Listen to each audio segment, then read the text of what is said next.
Hi everyone, and welcome back to the channel English Ear Boost. Dayana here. Have you ever stood in front of your fridge, staring into its depths, and realized you have absolutely nothing to make a decent meal with? Yeah, me too. More times than I'd like to admit. Today, we're going to take a little mental trip together, a trip to the supermarket. Now, I know what you might be thinking. Dayana, a trip to the supermarket? That sounds pretty ordinary, and you're right, it is.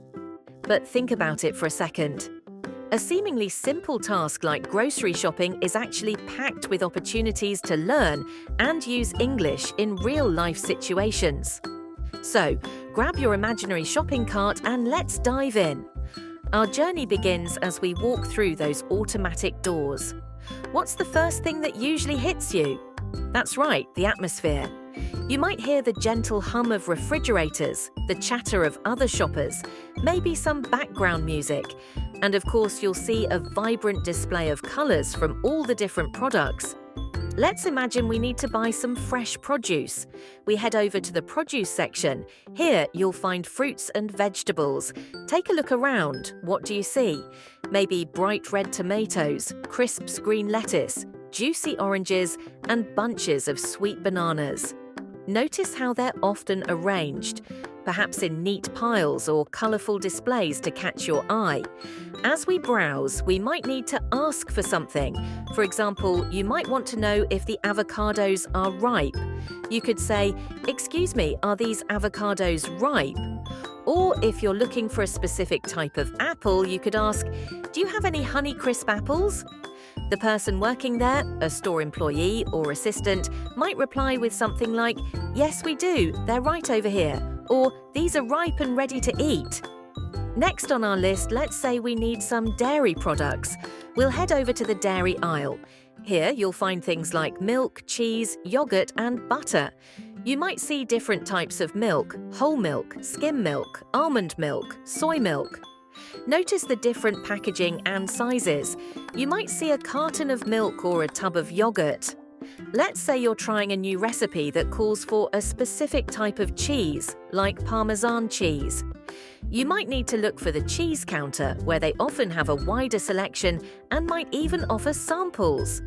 You could ask the person behind the counter, "Do you have any freshly grated Parmesan cheese?" Now, let's move on to the meat and seafood section. This area usually has refrigerated displays filled with different cuts of beef, chicken, pork, and various types of fish and seafood.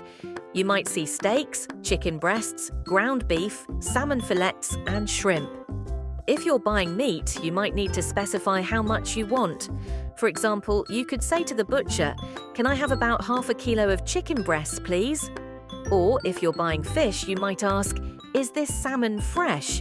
Of course, a trip to the supermarket wouldn't be complete without a visit to the pantry aisles. This is where you'll find non-perishable goods like pasta, rice, canned goods, cereals, sauces, and spices.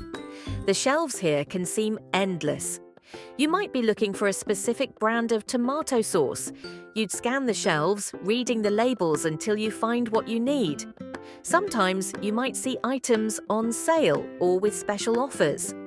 Keep an eye out for signs that say, "Buy one, get one free" or "discounted price."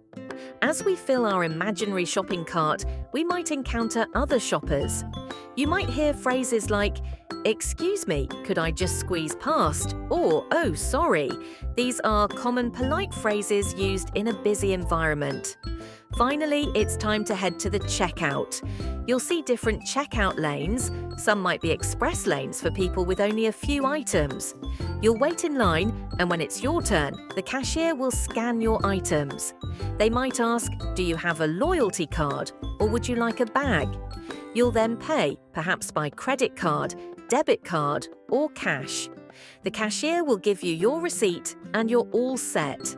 So there you have it, our little virtual trip to the supermarket. We've touched upon different sections, common items you might find, and some useful phrases you might hear or use. I hope this has given you a little insight into the English vocabulary and communication involved in this everyday activity. And that's all for today's audio lesson. If you enjoyed this virtual shopping trip and found it helpful, please hit that like button and subscribe to the channel for more English learning content. Let me know in the comments below what other everyday situations you'd like to explore in future lessons. Happy shopping, and I'll catch you in the next one. Bye for now.